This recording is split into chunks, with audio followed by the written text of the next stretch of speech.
wabarakatuh. Kembali lagi dengan saya Ibu Nurwati Ningsih dalam mata pelajaran IPS kelas 8. Bagaimana kabar kalian hari ini?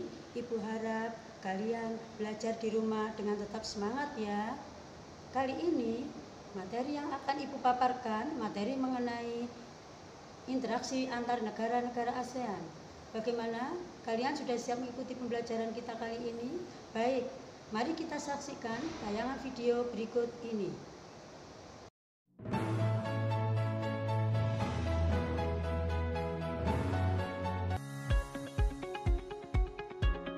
Baiklah, dalam materi kali ini ada tujuan pembelajaran yang ingin bisa kalian capai.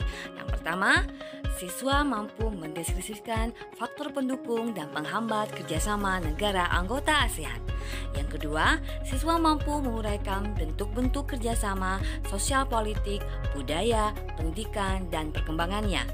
Yang ketiga, siswa mampu mengidentifikasi pengaruh kerjasama bidang ekonomi, sosial, politik, budaya, serta pendidikan terhadap kehidupan negara anggota ASEAN. Dan yang keempat, siswa dapat menguraikan upaya meningkatkan kerjasama antar anggota ASEAN. Materi pertama mengenai faktor pendukung kerjasama. Faktor pendukung kerjasama terdiri dari kesamaan dan perbedaan sumber daya alam. Kesamaan sumber daya alam antara beberapa negara dapat mendorong terbentuknya kerjasama antar negara. Sebagai contoh, beberapa negara penghasil minyak bumi membentuk suatu kerjasama yang diberi nama OPEC.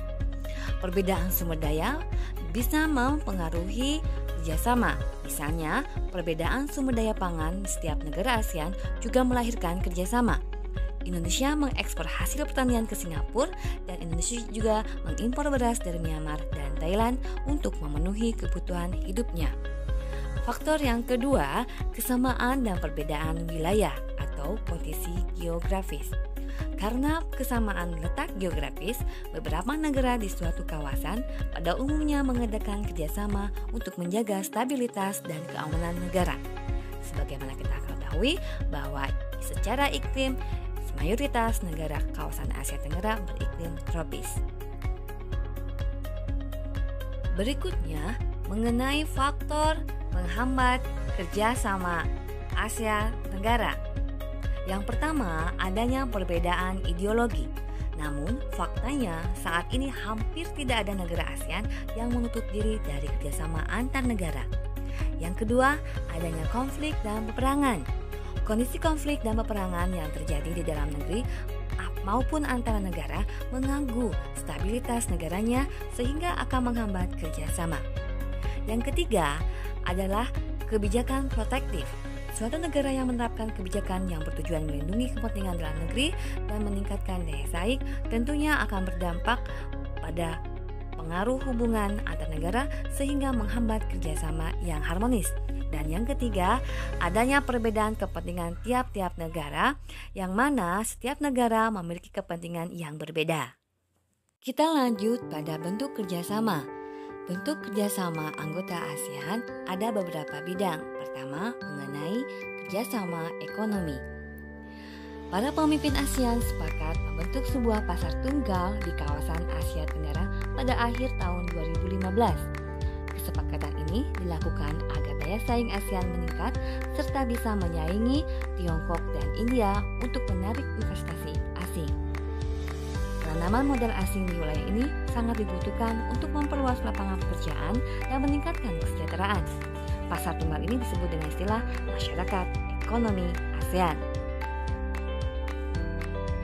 Kerjasama berikutnya adalah kerjasama dalam bidang pendidikan. Kerjasama bilateral dalam bidang pendidikan terus dilakukan oleh negara-negara ASEAN demi tercapainya tujuan meningkatkan kualitas pendidikan di kawasan Asia Tenggara dan meningkatkan daya saing internasional. Contoh dari bentuk kerjasama pendidikan adalah dengan adanya pertukaran belajar. Negara-negara ASEAN memanfaatkan beasiswa untuk belajar di berbagai universitas negara ASEAN. Dan ada pula kerjasama di luar negara Asia Tenggara, contohnya dengan Jepang. Jepang memberikan biaya yang diberikan kepada ASEAN dan Jepang, Scholarship Fund atau beasiswa ASEAN dan Jepang. Berikutnya adalah pertemuan antar para menteri pendidikan se-Asia Tenggara yang dilakukan pada tahun 2018 atau ASET.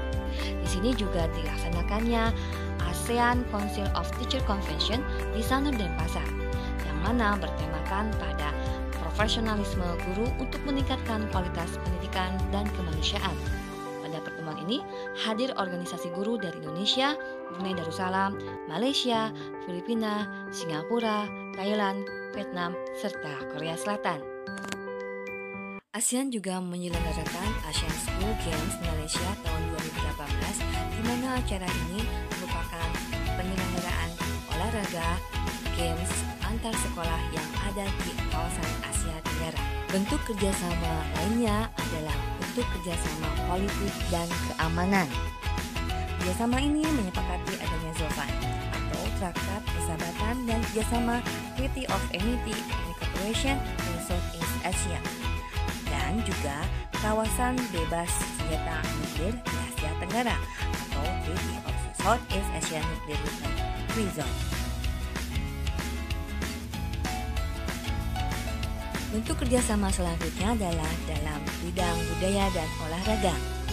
Bidang ini bertujuan untuk menciptakan kerukunan dan kemajuan bersama. Para anggota ASEAN diminta berperan aktif dan ikut serta dalam upaya kerjasama guna mendukung kesejahteraan negaranya sendiri. Beberapa kegiatan diantaranya ada ASEAN Contemporary Dance Festival, ada ASEAN Social Cultural Community, dan juga adanya SEA Games atau olahraga yang diikuti oleh semua anggota Asia Tenggara setiap 2 tahun sekali.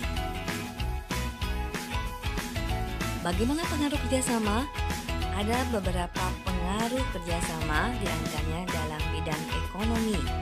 Dalam bidang ekonomi ini bertujuan untuk membuka pasar dan lapangan pekerjaan di masyarakat ekonomi ASEAN dan juga permasalahan pekerja imigran dengan membentuk penguatan aliansi regional atau ADWA, ASEAN Domestic Worker Alliance, di bidang ekonomi. Masyarakat ekonomi ASEAN secara bertahap membuka peluang satu negara menjual barang dan jasa dengan mudah ke negara-negara anggota ASEAN. Selain itu, akan dibentuk pasar tenaga kerja profesional seperti dokter, ahli keteknikan, guru, akuntan, dan lain-lain. Untuk interaksi ini akan membuka peluang tenaga kerja asing untuk mengisi berbagai jabatan serta profesi di Indonesia yang tertutup atau kekurangan sumber daya manusia. Kondisi tersebut menuntut semua anggota di Asia Tenggara dapat bersaing untuk menjadi tenaga kerja di kawasan Asia Tenggara yang berkualitas. Lalu dalam bidang selanjutnya, dalam bidang budaya yang bertujuan untuk menonjolkan kebudayaan yang berkesinambungan serta membangun kota budaya ASEAN, festival budaya serta industri musik sebagai perolehan devisa dari sektor pariwisata, diantaranya dengan adanya ASEAN Community. Perbatasan wilayah di bidang politik dan keamanan. Masih ingat kasus Natuna? Ini menjadi sebuah perdebatan yang sangat serius kemarin ya. Nah, dalam hal masalah tersebut, maka diadakanlah ASEAN Political Security Community Council Meeting untuk membahas masalah sekitar perbatasan wilayah dan juga adanya penjagaan di daerah perbatasan setiap negara. Kerjasama dalam bidang selanjutnya adalah bidang pendidikan, yang mana ini menyebabkan peningkatan mutu pendidikan dengan akreditasi lembaga pendidikan taraf internasional dan juga adanya pelatihan guru serta pertukaran pelajar. Setelah mengetahui semua bentuk kerjasama dan pengaruhnya, tentunya ada usaha untuk meningkatkan kerjasama anggota Asia Tenggara. Upaya meningkatkan kerjasama di kawasan Asia Tenggara bisa ditempuh dengan beberapa hal. Pertama, adanya kekompakan, konsistensi, keterbukaan, dan rasa kekitaan. Yang kedua, adanya sikap untuk saling menghormati dan kesediakawanan sosial. Dan yang ketiga, peningkatan pelayanan publik bagi kawasan negara Asia Tenggara dalam bidang pemerintahan, serta dengan adanya membuka akses seluas-luasnya bagi seluruh penduduk dalam berbagai bidang.